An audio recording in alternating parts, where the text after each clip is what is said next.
With this being Super Bowl week, we're going to review many topical points about the Super Bowl, and this one is based off the top blunders and bloopers in Super Bowl history. So we start with number 5, John Casey, who was a fantastic kicker for the Carolina Panthers, the all-time points leader for the Carolina Panthers. They go up in the game against the New England Patriots. Then the younger, not flashier Tom Brady. You could totally thank Drew Bledsoe for having a leg injury, or else who knows if we would have seen Tom Brady being Tom Brady and having the Hall of Fame career that he has. So John Casey, on the next kickoff, kicks it out of bounds. And what does young Thomas Brady do from Michigan?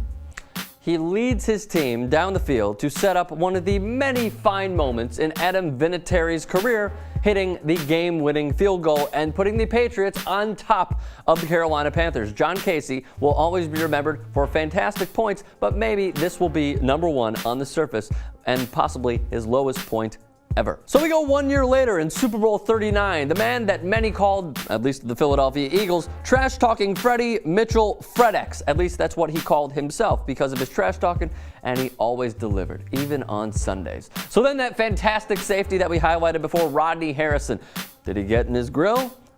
Yeah, he did. And good for Rodney Harrison. So Freddie Mitchell pretty much had a horrible game. Rodney Harrison caught more passes than Mitchell did.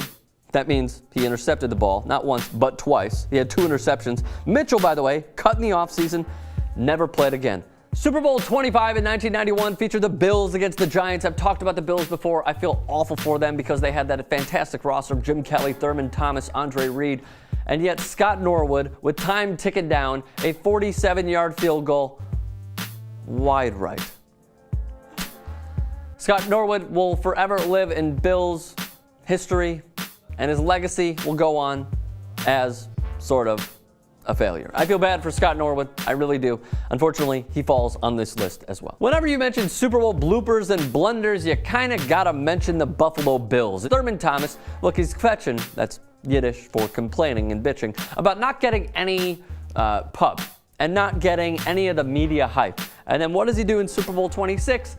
He can't find his fucking helmet on the bench. They even have a great picture that we're showing you right now where he cannot find his helmet. He misplaced his helmet, delays his entry into the game, and he's not only that, he's outrushed by the great Emmitt Smith, 108 yards to 19. Thurman Thomas, a blooper and blunder, 19 yards, and also not knowing where his helmet was. And at number 1, Super Bowl 30, the Steelers against the Cowboys, a quarterback that will always have a legacy of being one of the worst failures in the big game's history and one of Jank's favorites to rip on at all times, Neil O'Donnell. Now, what did he do in the Super Bowl? Did Neil O'Donnell? Oh, I don't know. He only threw interceptions to defensive back Larry Brown. His interception, first one, led to a 20-7 Dallas lead. He had 3 total in the game, and he came in as the NFL's all-time leader in fewest interceptions per pass attempt. You can find all these fantastic clips on TYT Sports where you hear Jank absolutely rip into Neil O'Donnell, probably because he lost money for the millionth time on the big game.